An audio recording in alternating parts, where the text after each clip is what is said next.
ઇકોનોમિક્સની અંદર આગળના પાર્ટની અંદર આપણે સાદા પ્રથાની મર્યાદાઓની વિશે માહિતી મેળવી, નાણાંનો ઉદ્ભવ કઈ રીતે થાય છે એના વિશે માહિતી મેળવી, અને હવે આજે આપણે નાણાંના કાર્યો, નાણાંના પ્રકારો અને પછી વાત કરવાના છીએ ફુગાવાની. ફુગાવો કઈ રીતે અસ્તિત્વમાં આવે છે અને ફુગાવાના લક્ષણો કયા કયા છે, આ બધી વાતો આજે આપણે જોવાની છે. બરાબર. હવે વાત કરીએ છીએ આપણે પહેલા તો નાણાંના કાર્યો. પ્રશ્ન બહુ ઇમ્પોર્ટન્ટ છે મિત્રો, કારણ એટલા માટે કે કાર્યો છે 3 જ, પણ વારંવાર પૂછાયેલા છે બોર્ડની એક્ઝામની અંદર. શું કહે છે તો જો, વિનિમયના માધ્યમનું કાર્ય. વિનિમય એટલે શું? આપ-લે. વિનિમય કરો મતલબ આપ-લે. કોઈ પણ વસ્તુ ખરીદવા માટે આપણે નાણું આપીએ છીએ, પૈસા આપીએ છીએ, અને પૈસા આપીએ છીએ એના બદલામાં આપણને કોઈ પણ વ્યક્તિ શું કરે છે? વસ્તુ આપણને આપે છે. તો આજના સમયમાં વિનિમયના માધ્યમનું કાર્ય કોણ કરે છે? નાણું. કે છે નાણાંનું સૌથી અગત્યનું કાર્ય વિનિમયના માધ્યમ તરીકેનું છે. નાણું આપણા આર્થિક વ્યવહારને સરળ બનાવે છે અને વસ્તુ વિનિમય પ્રથામાં જરૂરિયાતોનો પરસ્પર મેળ બેસાડવામાં જે તકલીફ પડતી હતી તેનો ઉકેલ લાવે છે. વસ્તુ વિનિમય પ્રથા આપણે બધા જાણીએ છીએ. સાદા પ્રથાની મર્યાદાઓ. સાદા પ્રથાની મર્યાદાઓમાં વસ્તુ વિનિમય, અમુક વખતે આપણે તકલીફ પડતી હતી કે ભાઈ કેટલા જોડ ચપ્પલ બરાબર કેટલા કિલો ઘી, કેટલા મીટર કાપડ બરાબર કેટલા કિલો ચોખા. આ બધી જે તકલીફો પડતી હતી, આ બધાનું એક સોલ્યુશન આપણને મળ્યું છે નાણું. નાણું એવું છે અસ્તિત્વની અંદર આવેલું કે જેના થકી આપણે કોઈ પણ વસ્તુ ખરીદવા માટે આપણે વન એન્ડ ઓનલી સર્વે સર્વા એક નાણું જ છે કે જેને આપણે આપીએ છીએ ને એના બદલામાં શું કરીએ છીએ? વસ્તુ ખરીદીએ છીએ. તો શું કહે છે? તો પછી આજના સમયમાં શું થાય છે તો જો, ખેડૂત ઘઉં આપીને નાણાં મેળવે છે અને પછી નાણાં આપીને ચોખા, કાપડ, ઘી વગેરે મેળવે છે. આજના સમયમાં ખેડૂત આ જ કરે છે ને. પહેલાના સમયમાં ખેડૂત બિચારો શું કરતો? એ પોતે ઘઉં ઉગાવે, હવે ઘઉં આપીને એના બદલામાં અન્ય ચીજ વસ્તુઓ ખરીદતો હતો.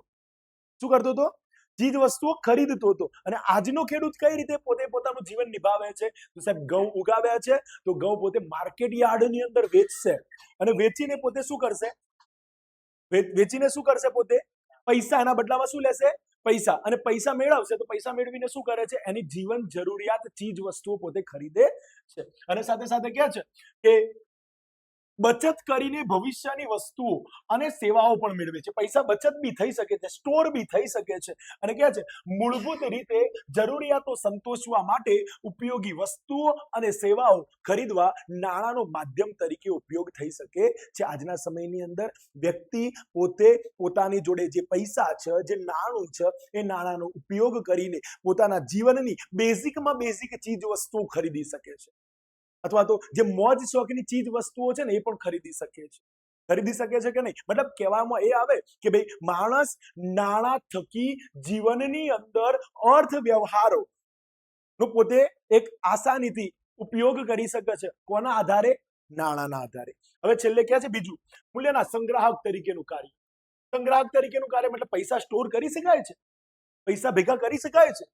આજે પૈસા ભેગા કરીએ છીએ તો આપણે શાના માટે ભેગા કરીએ છીએ? ભવિષ્યની અંદર જે ચીજ વસ્તુઓ માર્કેટની અંદર આવવાની છે એ વસ્તુઓને ખરીદવા માટે આપણે પોતે શું કરીએ છીએ? પૈસા અત્યારે ભેગા કરીએ છીએ. જો શું કહે છે, નાણાંની બીજી અગત્યની કામગીરી મૂલ્યના સંગ્રાહક તરીકેની છે. પૈસાને ભેગા કરવાની વાત છે. પહેલાના સમયમાં ઘઉં સંગ્રહ કરી શકાતા હતા ખરા? ઘી સંગ્રહ કરી શકાતું હતું, દૂધ સંગ્રહ કરી શકાતું હતું, ઘઉં સંગ્રહ કરી શકાતા હતા, શાકભાજી સંગ્રહ કરી શકાતા હતા? ના. સંગ્રહ કરી બી શકાય તો બહુ શોર્ટ ટર્મ માટે, બહુ ઓછા સમયગાળામાં. ત્યારે આજનું નાણું છે કે લોકો પોતે પેઢીઓના માટે ભેગું કરીને રાખે. બરાબર.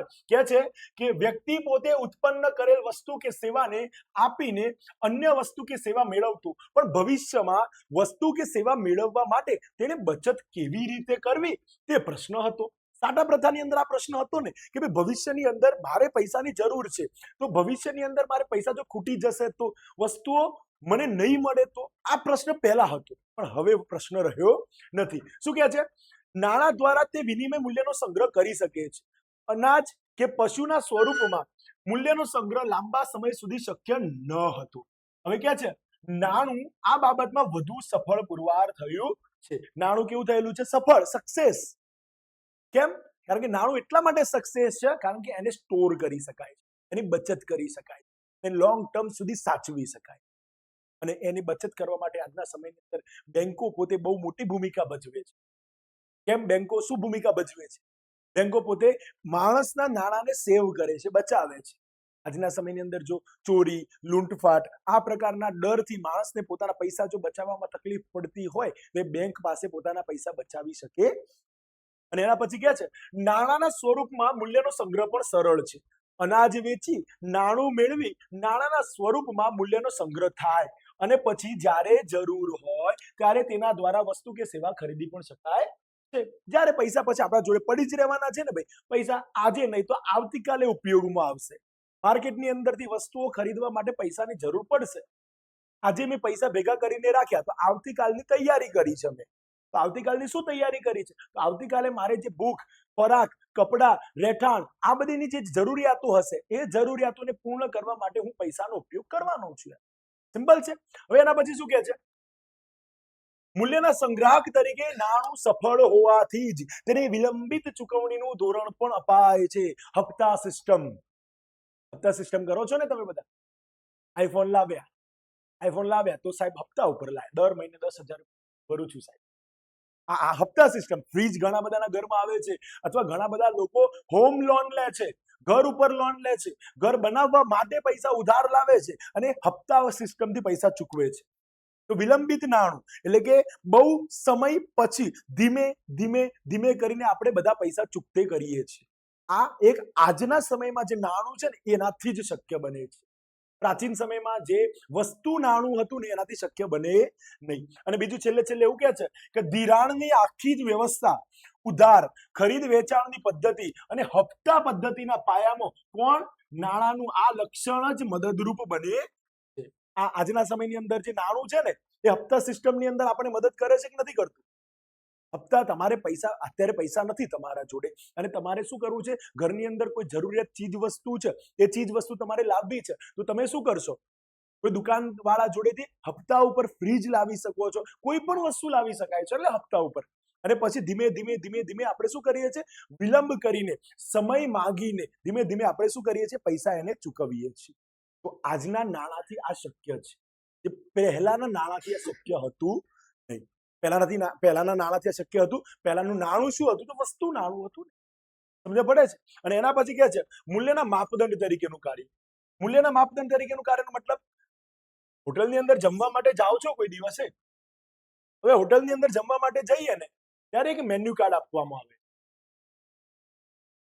મેન્યુ કાર્ડ આપવામાં આવે છે અને એ મેન્યુ કાર્ડ શું હોય છે ખબર છે? ફલાણી ડીશ તમારે જમવી છે તો એના પૈસા આટલા થશે, ફલાણી ડીશ જમવી છે તો એના રૂપિયા આટલા થશે. મેન્યુ કાર્ડ હોય છે ને એના આધારે તમારે પૈસા આપવાના હોય છે. તો આજના સમયની અંદર પણ, આજના સમયમાં દુકાનની અંદર કોઈ પણ વસ્તુ ખરીદી કરવા માટે જાઓ, મોલની અંદર કોઈ પણ વસ્તુ ખરીદી કરવા માટે જાઓ અને દુનિયાની અંદર કોઈ પણ વસ્તુ ખરીદી કરવા માટે જાઓ, એનો એક ફિક્સ રેટ નક્કી હોય છે અને એક ભાવ નક્કી હોય છે. એ ભાવના અનુસંધાનમાં તમારે એના એટલા રૂપિયા આપવાના અને એ વસ્તુ તમારે ખરીદવાની. કે છે ને મૂલ્યના માપદંડ તરીકેનું કાર્ય કરે છે નાણું. કે છે નાણાંનું મૂલ્યના માપદંડ તરીકે અગત્યનું કાર્ય બજાવે છે.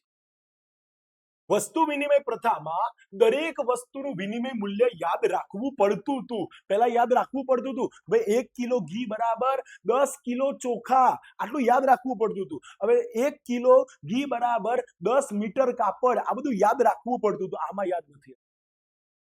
આમાં તો સીધું લિસ્ટ હોય જ છે કે ભાઈ જોઈ લો આટલો ભાવ છે, આના અનુસંધાનમાં તમારે પૈસાની ચૂકવણી કરવાની હોય છે. શું યાદ રાખવું પડતું હતું? 1 મણ ઘઉં બરાબર કેટલા મણ ચોખા, કેટલા મીટર કાપડ, કેટલા કિલો ઘી, કેટલા જોડ ચપ્પલ, આ બધી વસ્તુઓ યાદ રાખવી પડતી.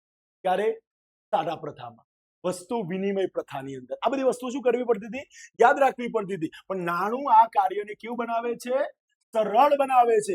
નાણાંને કારણે કિંમતોનું તંત્ર એકદમ આસાનીથી કામ કરે છે અને દરેક વસ્તુને સેવાની કિંમત નક્કી જ હોય છે. જેમ કે એક્ઝામ્પલ તરીકે તમારે ખેતરની અંદર કામ કરાવવું છે તો એ મજદૂર પણ એક કિંમત નક્કી જ હોય છે કે ભાઈ એક દિવસના 300 રૂપિયા કામ કરે છે, તો એ 300 રૂપિયાથી તમે આખો દિવસ કામ કરાવી શકો કે ના કરાવી શકો, તો એનો પણ એક ચાર્જ નક્કી હોય છે કે નહીં? તો આ છે વસ્તુ.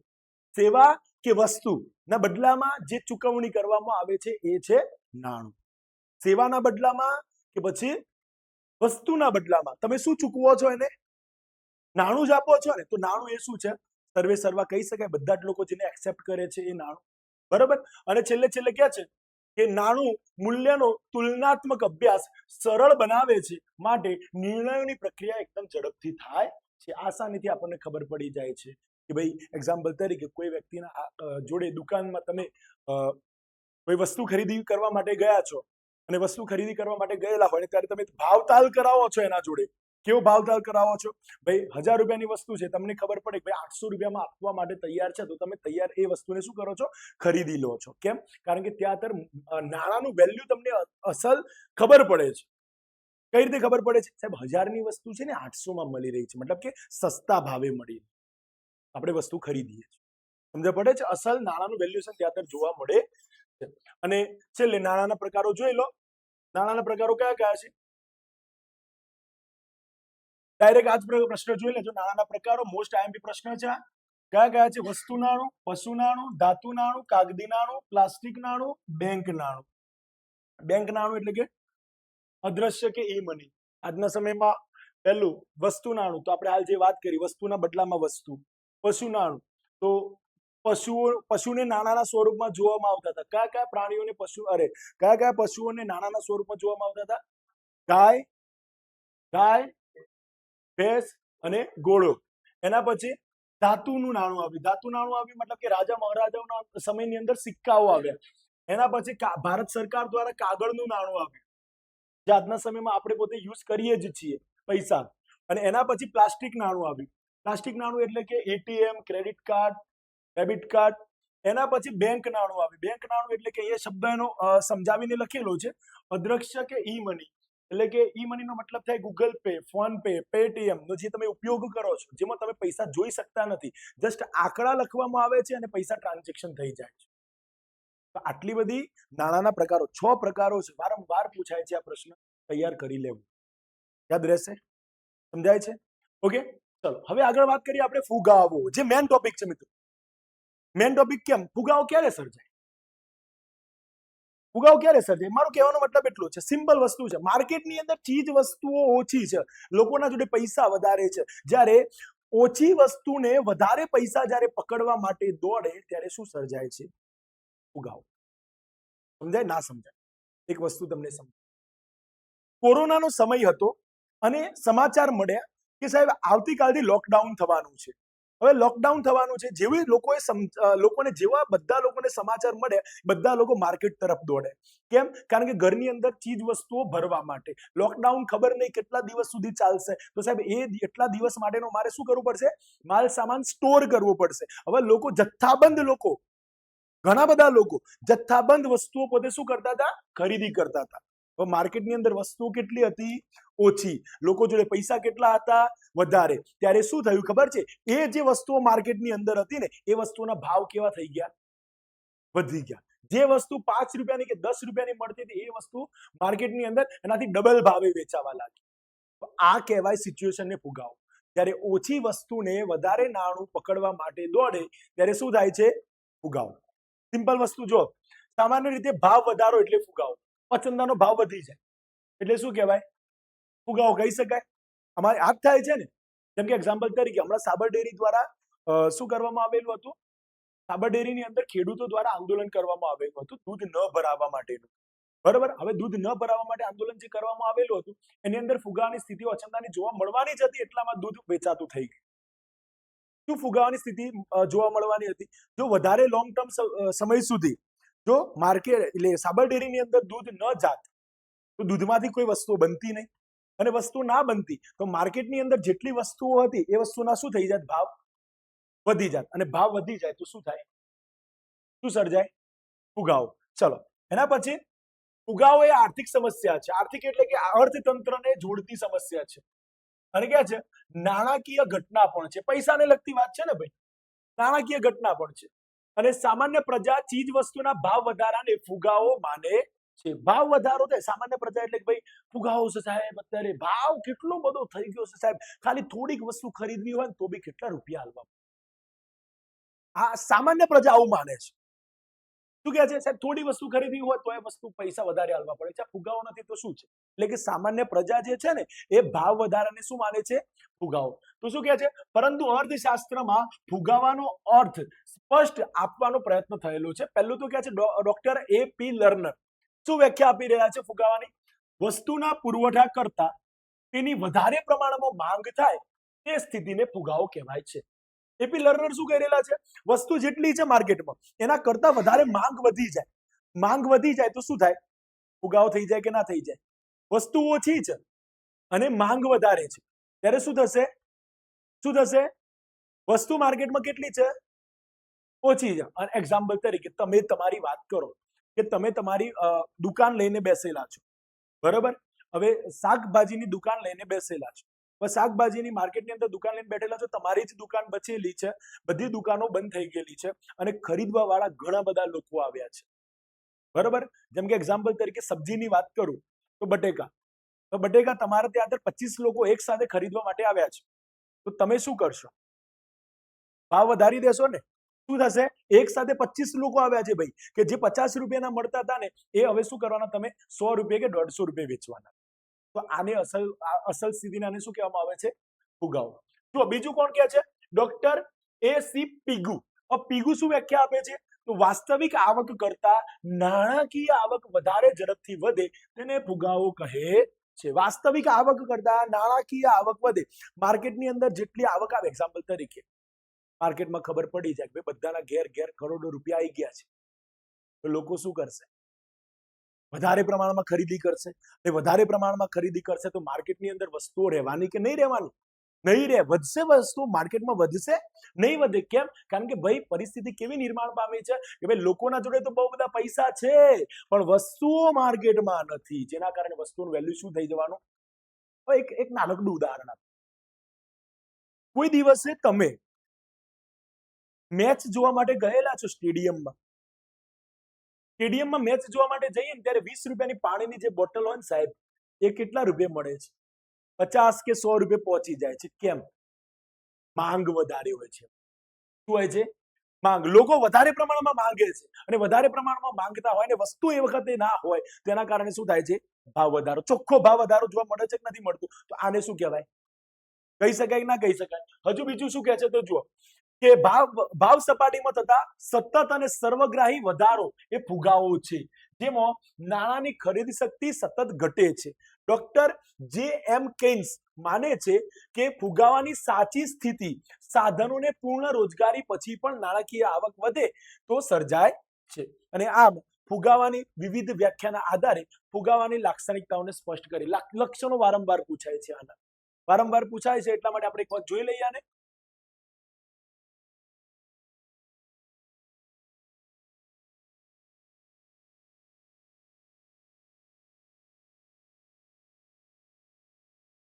ચલો હવે ફુગાવાના લક્ષણો.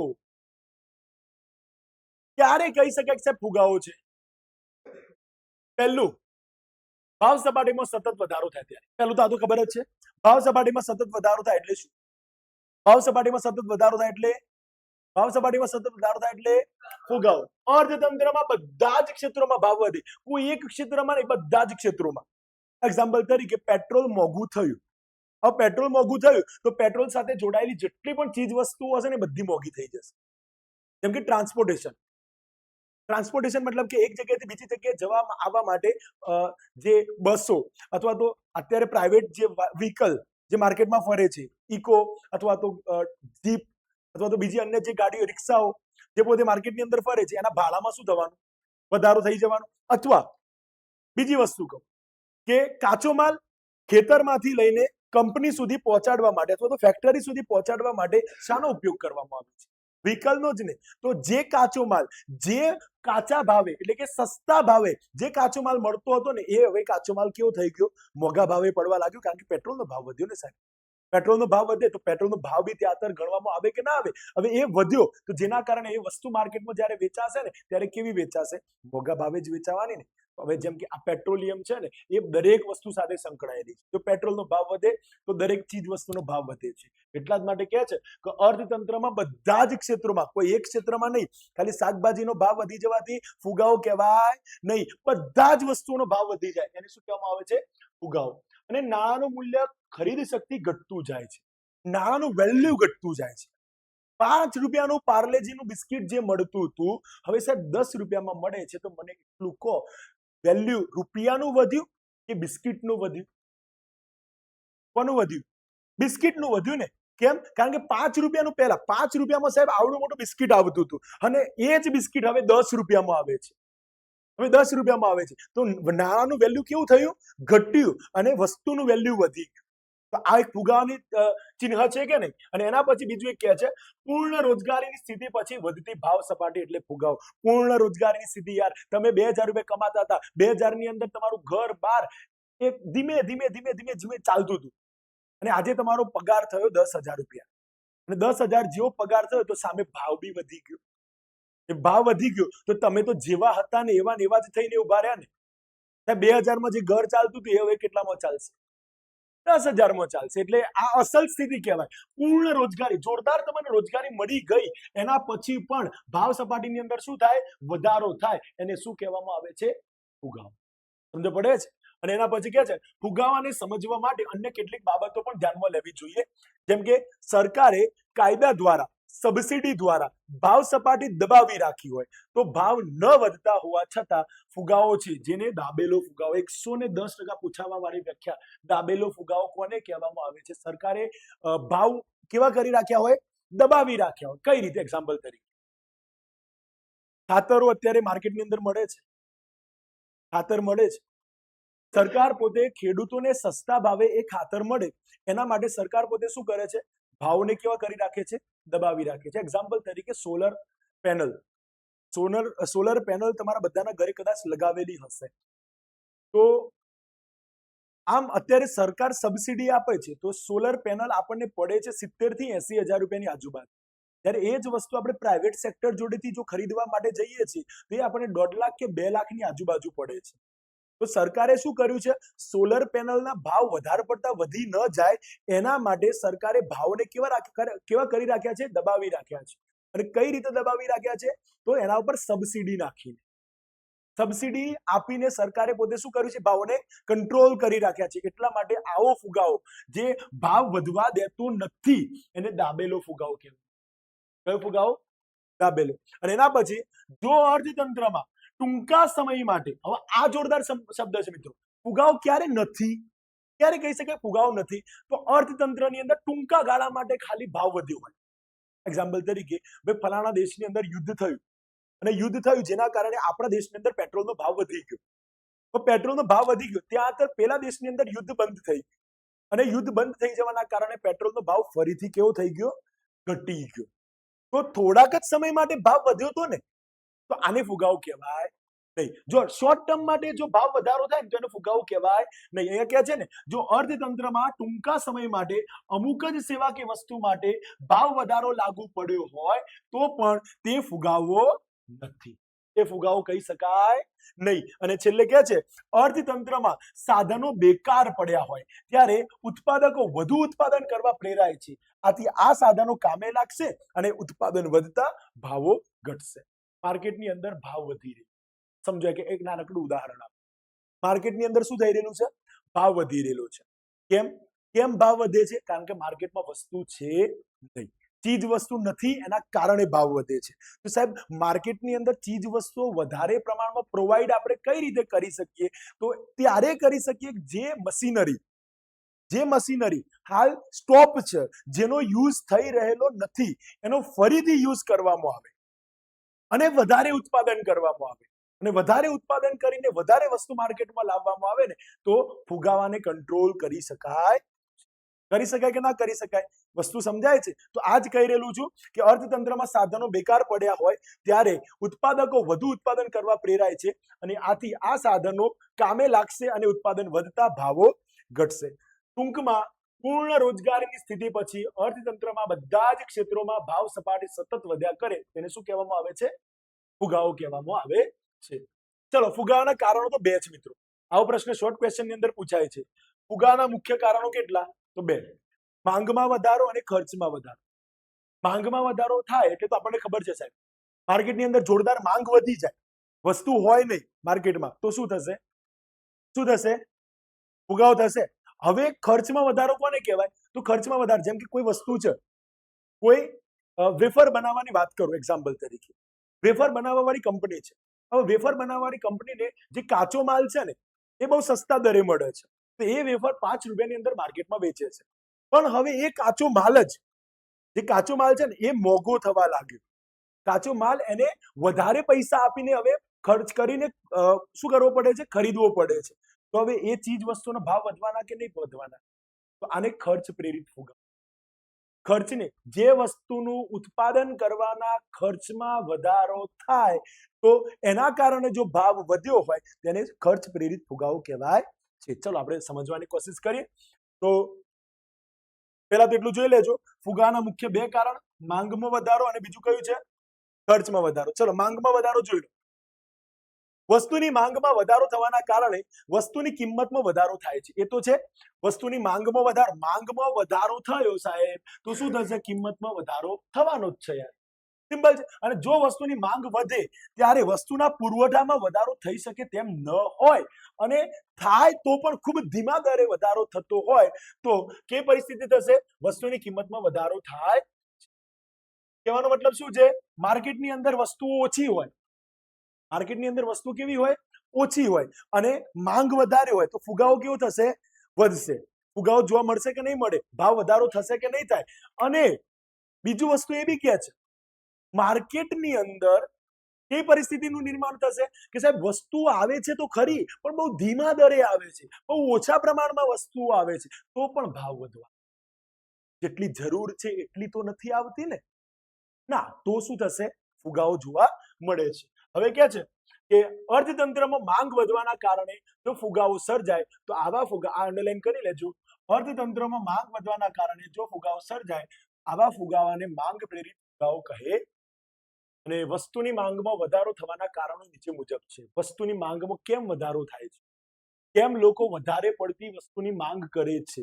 તો ચલો, પહેલું તો નાણાંના પુરવઠામાં વધારો. નાણાંના પુરવઠામાં વધારાનો મતલબ શું થાય? પહેલાના સમયની અંદર લોકોના જોડે ઓછા પ્રમાણમાં નાણાં હતા, તો લોકોની જરૂરિયાતો પણ ઓછી હતી, અને ઓછી જરૂરિયાતો હતી તો લોકો ઓછી વસ્તુની ખરીદી કરતા હતા. હવે લોકોના જોડે નાણાં વધારે આવવા લાગ્યા, લોકોની આવક વધી, અને લોકોની આવક વધી તો લોકોએ માંગ વધારે કરી, અને માંગ વધારે કરી તો સાહેબ માર્કેટની અંદર શું જોવા મળે છે? એટલા પ્રમાણમાં ચીજ વસ્તુઓ જોવા મળતી નથી, જેના કારણે શું જોવા મળે છે? ફુગાવો જોવા મળે.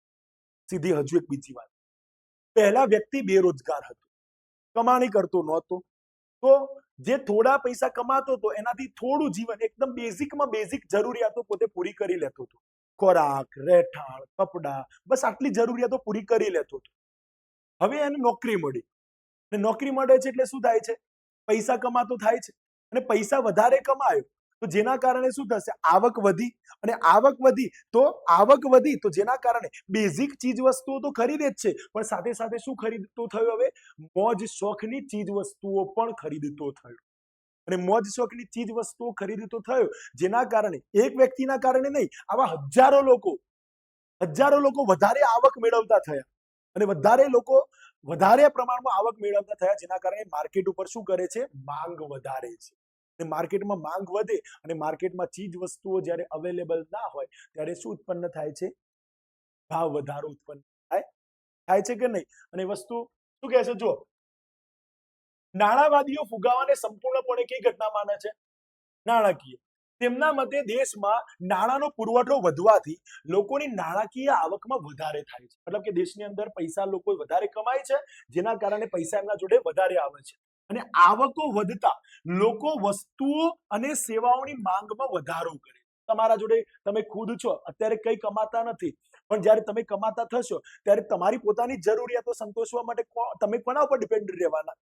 માર્કેટ ઉપર જ ને, માર્કેટમાંથી જ ખરીદી કરવાના છો ને, તો શું થશે? માંગમાં વધારો કરશો તમે, જેની સામે પુરવઠો લગભગ સ્થિર હોવાથી, પુરવઠો વધતો નથી, એટલો ને એટલો જ હોવાથી કિંમતમાં શું થાય છે? વધારો થાય છે. સમજાય છે? કિંમતમાં શું થશે? માર્કેટમાં એટલો ને એટલો જ પુરવઠો છે, એટલી ને એટલી જ ચીજ વસ્તુઓ છે, પણ સામે માંગ કેટલી થતી જાય છે? વધતી જાય છે. જેના કારણે શું થશે? ચોખ્ખો ભાવ વધારો થશે અને નાણાં આધારિત કોઈ પણ અર્થતંત્રમાં વસ્તુઓ અને સેવાઓના પ્રમાણ કરતા નાણાંનું પ્રમાણ વધી જાય ત્યારે ફુગાવો સર્જાય. સિમ્પલ વસ્તુ છે. અને મેકલબ કઈ કહી રહેલા છે? જો મેકલબ કહે છે કે ખૂબ વધારે પડતું નાણું જ્યારે ઓછી વસ્તુઓને પકડવા દોડે ત્યારે ફુગાવો સર્જાય.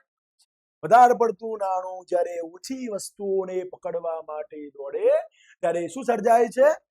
ફુગાવો. આવું કોણ કહે છે? મેકલબ. યાદ રહેશે? સમજાય છે? સિમ્પલ વસ્તુ છે દીકરા. એક નાનામાં નાનો માણસ બી સમજી જાય એવી છે વસ્તુ. સાહેબ જ્યારે માર્કેટની અંદર તમે બેરોજગાર હતા સાહેબ, હવે કમાતા થયા અને હવે કમાતા થયા તો તમારી માંગ વધી અને માંગ વધી તો માંગ ક્યાંથી પૂરી કરવાના છો? માર્કેટમાંથી જ પૂરી કરવાના છો ને. અને માર્કેટની અંદર જો ચીજ વસ્તુઓ ના હોય તો શું થશે? એનો ભાવ વધારો થવાનો જ છે ને. સિમ્પલ વસ્તુ છે. અને સરકારના જાહેર ખર્ચમાં વધારો.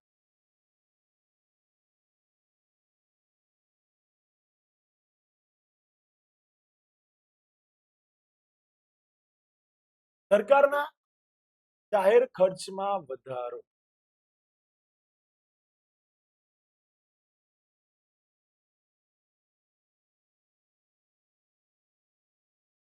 ભારત જેવા વિકાસની પ્રક્રિયામાં સામેલ દેશમાં સરકાર આર્થિક વિકાસ માટે ઘણી આર્થિક પ્રક્રિયામાં જોડાય છે.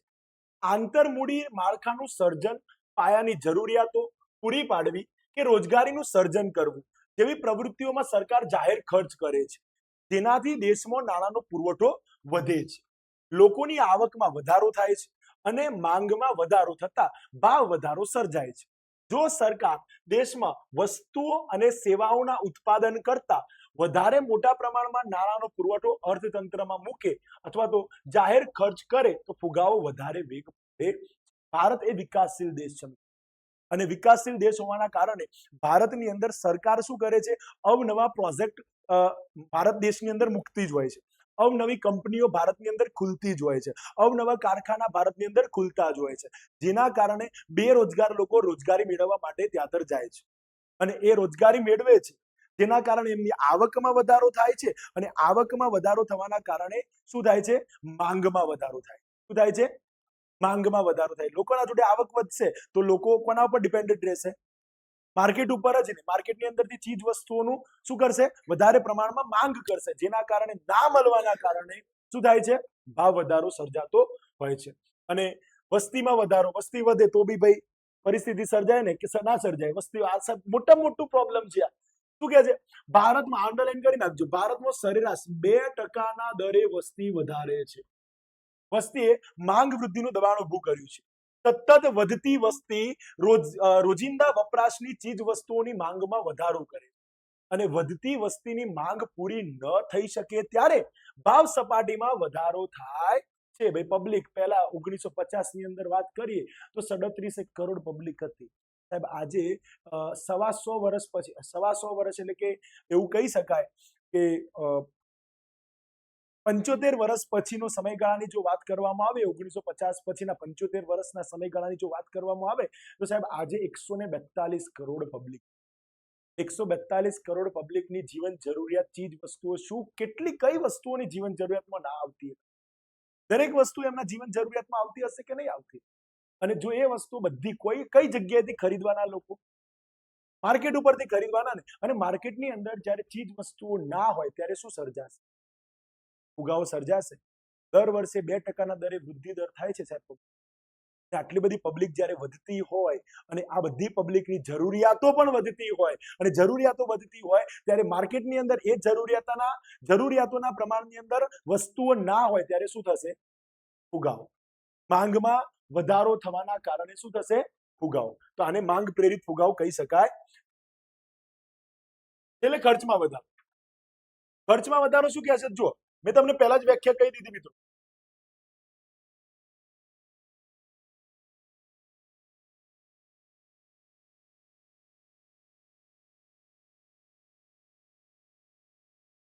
ખર્ચમાં વધારો, મેં હમણાં જ કીધું કે કોઈ પણ વસ્તુનું ઉત્પાદન કરવા માટે જે ખર્ચ થતો હતો એ ખર્ચની અંદર હવે વધારો થાય છે, જેના કારણે શું વસ્તુ થાય છે? ભાવ વધે છે, અને ભાવ વધે છે એટલે ખર્ચ પ્રેરિત ફુગાવો કહેવાય. કિંમતને અસર કરનાર બીજું પરિબળ છે પુરવઠો. પુરવઠાલક્ષી અર્થશાસ્ત્રના સમર્થકો માને છે કે ઉત્પાદન ખર્ચમાં, જે વસ્તુનું ઉત્પાદન કરવાનું છે ને એ ઉત્પાદન ખર્ચમાં વધારો થાય તો પણ વસ્તુના ભાવમાં વધારો થાય છે. ભાઈ ઉત્પાદન ખર્ચની અંદર મને, જેમ કે એક્ઝામ્પલ તરીકે હું અગરબત્તીનો બિઝનેસ કરું છું, મને અગરબત્તીનું એક પેકેટ મારા પોતાના ભાવની અંદર 4 રૂપિયા કે 5 રૂપિયામાં પડતું હતું, બરાબર, કાચા માલની સાથે. અને હવે ભાવ વધી ગયો. રો મટીરિયલ, જે કાચો માલ જે મને માર્કેટમાંથી મળતો હતો, હવે મને ખુદને 5 રૂપિયામાં પડે છે, બરોબર. અને પછી હું એનું બનાવીશ તો 6 થી 7 રૂપિયામાં હું પોતે બનાવું છું, તો સાહેબ હું માર્કેટમાં વેચે કેટલામાં? 10 રૂપિયામાં તો પહેલા બી મળતું હતું, હવે 15 થી 20 રૂપિયામાં વેચીશ. મતલબ 10 રૂપિયાની વસ્તુ શાના કારણે 20 રૂપિયામાં મળતી થઈ? શાના કારણે? કારણ કે ખર્ચની અંદર શું થાય છે? વધારો થાય છે. એ વસ્તુ બનાવવા માટે ખર્ચની અંદર શું થાય છે? વધારો થાય છે. અને કહે છે કાચા માલની કિંમતોમાં, યંત્રોમાં, વીજળી, પાણીના દરોમાં, શ્રમિકોના વેતનમાં, વાહન વ્યવહારના ખર્ચમાં વધારો થવાના કારણે વસ્તુ કે સેવાની કિંમતોમાં પણ વધારો થાય છે. એક્ઝામ્પલ તરીકે કોઈ કંપની છે, પાર્લેજી બિસ્કિટની કંપનીની જો વાત કરી લો તો પાર્લેજી બિસ્કિટની કંપનીનો પાર્લેજી બિસ્કિટનો ભાવ વધવાનું કારણ શું? તો ભાઈ સાહેબ એનો રો મટીરિયલ લાવવા લઈ જવાનું પેટ્રોલનો ખર્ચ, ત્યાં કામ કરતા શ્રમિકોનો વેતનનો ખર્ચ, વીજળીનો ખર્ચ, મશીનરીનો ખર્ચ, આ બધાનો ખર્ચ ભેગો કરવામાં આવે છે ત્યારે ખર્ચ કેવો થતો જાય છે? વધતો જાય છે. અને ખર્ચ વધે તો જેના કારણે વસ્તુના ભાવની અંદર પણ વધારો થાય, અને વસ્તુના ભાવમાં વધારો થાય એટલે છેલ્લે શું કહેવાશે? એને ખર્ચ પ્રેરિત ફુગાવો. કયો ફુગાવો? ખર્ચ પ્રેરિત ફુગાવો કહેવામાં આવે છે. અને કહે છે છેલ્લે કે કારણ કે વસ્તુ કે સેવાની કિંમતમાં વધારો થાય છે અને ખર્ચ વધવાના કારણે અમલી બનેલા, અંડરલાઈન કરી લેજો મિત્રો આને, ખર્ચ વધવાના કારણે અમલી બનેલા ફુગાવાને ખર્ચ પ્રેરિત ફુગાવો પણ કહે. યાદ રહેશે? યાદ રહેશે? ઓકે, ચલો. એના પછી અન્ય કારણો. હવે અન્ય કારણો તમારે મુખ્ય કારણોમાં નથી આવતા. ફુગાવાના મુખ્ય બે કારણો કયા કયા? માંગ પ્રેરિત અને ખર્ચ પ્રેરિત. અન્ય કારણો એની અંદર નથી આવતા. તો જો શું કહે છે? ફુગાવાના મૂળમાં તો બે જ કારણ છે, માંગમાં વધારો અને ખર્ચમાં વધારો. પણ વ્યવહારમાં ભાવ સપાટી વધવા માટે ક્યારેક અન્ય પરિબળો પણ દબાણ ઊભું કરે છે. જો કે અન્ય પરિબળો ટૂંકા ગાળાના હોય છે, પણ તે ભાવ વધારાને તીવ્ર બનાવે છે. શોર્ટ ટર્મ માટે ભાવ વધી જાય, પછી એ ભાવ લોંગ ટર્મ માટે એનો એ જ ભાવ રહી જાય. જેમ કે એક્ઝામ્પલ તરીકે, દાખલા તરીકે વિદેશી આયાત ઉપર ચાલતા ઉદ્યોગો, આયાત વેરામાં વધારો થાય અથવા તો આકસ્મિક સંજોગોમાં અછત ઊભી થાય તો પણ ભાવ વધારો થાય છે. બહારના દેશમાંથી જે વસ્તુ આપણે ખરીદીને લાવીએ છીએ, અથવા તો ઘણા બધા લોકો બિઝનેસ કરતા હોય છે બહારના દેશની અંદરથી વસ્તુઓ લાવીને માર્કેટમાં વેચવાનું. જો બહારના દેશની અંદરથી જે ટેક્સ લાગે છે, આયાત વેરો, શું લાગે છે? આયાત વેરો. એ આયાત વેરો જો વધી જાય તો પણ માર્કેટની અંદર શું થશે? એક્ઝામ્પલ તરીકે આપણે એક શબ્દ હતો ટેરિફ. ટેરિફ સરકાર, આપણો જે ટેરિફ હતો ને પહેલા બહુ ઓછા પ્રમાણમાં હતો. આપણે બીજા દેશમાંથી ખરીદી કરીએ અથવા તો બીજા દેશની અંદર કોઈ પણ વસ્તુ વેચીએ ને તો બહુ 8 થી 9-10% આજુબાજુ ટેરિફ આપણે ચૂકવતા હતા. ટેરિફ મતલબ કે ટેક્સ. આપણે બીજા દેશનું ટેરિફ આટલો ચૂકવતા હતા. પણ હવે અમેરિકા દ્વારા ઇન્ડિયા ઉપર ટેરિફ વધારી દેવામાં આવ્યો. પહેલા તો 50% કરી દીધેલો હતો, હવે 25% કરવામાં આવ્યો.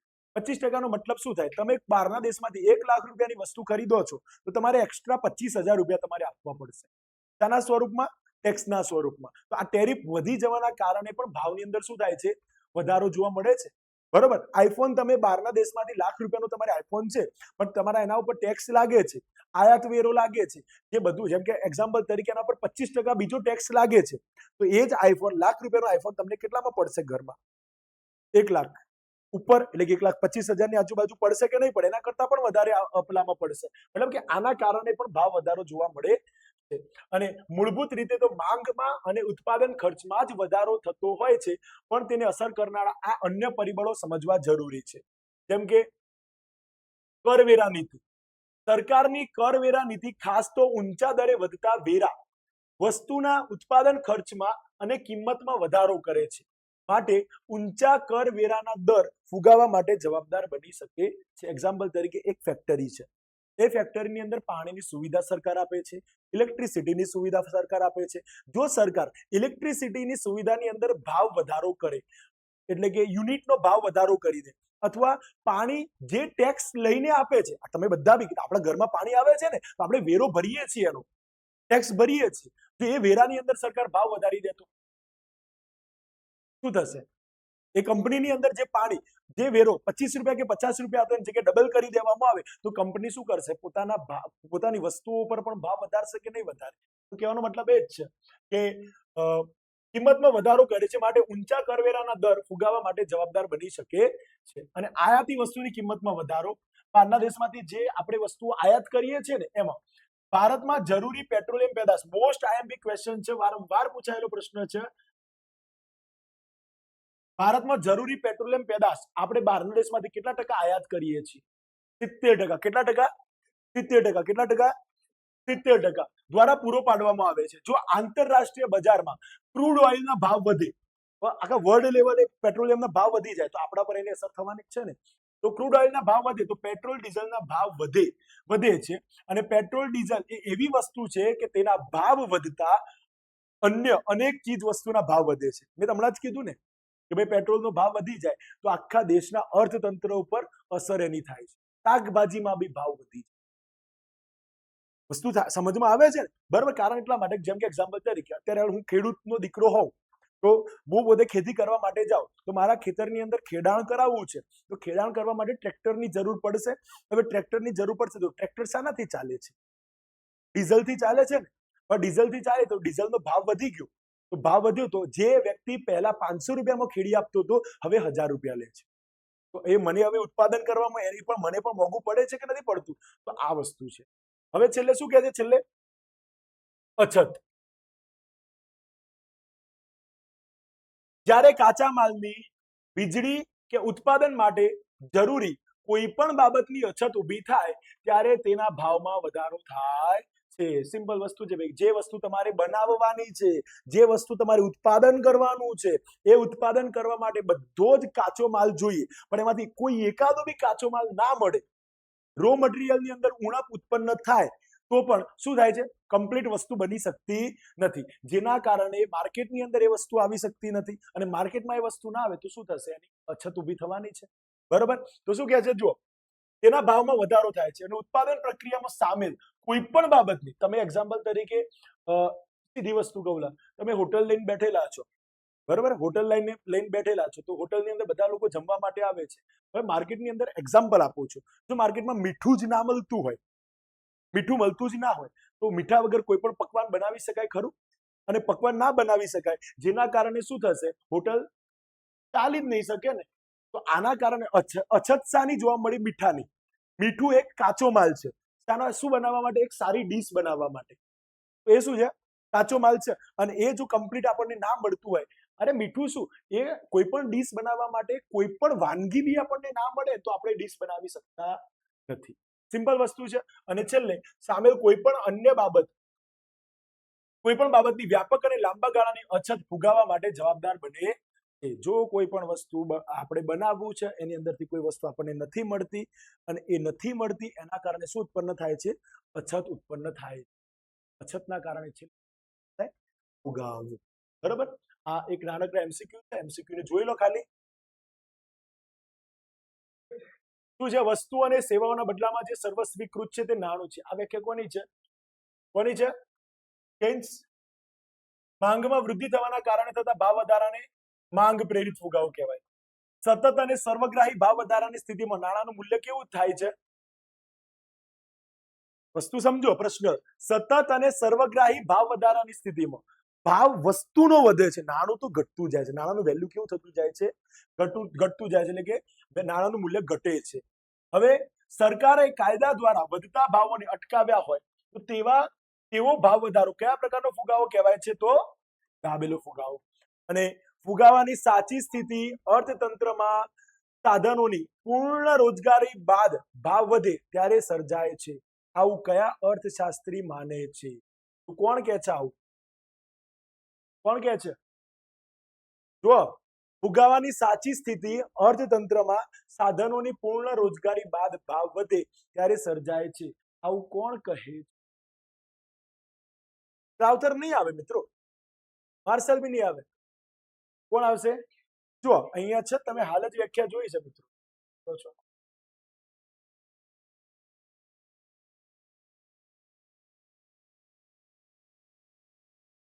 આ વ્યક્તિ દેખાય છે, કેન્સ. ફુગાવાની સાચી સ્થિતિ સાધનોની પૂર્ણ રોજગારી પછી પણ નાણાકીય આવક વધે તો સર્જાય છે. તો આનો આન્સર શું આવશે? કેન્સ. અને ચોખા આપીને કાપડ મેળવવાની પ્રથા કયા નામે ઓળખાય છે? ચાડા પ્રથા. અને નીચેનામાંથી નાણાંના કયા વિકલ્પમાં વિનિમય મૂલ્યનો સૌથી સારી રીતે સંગ્રહ થઈ શકે છે? તો સિક્કા. બરાબર, ઓકે. અહીંયા સુધી આપણે આજે રાખીએ છીએ.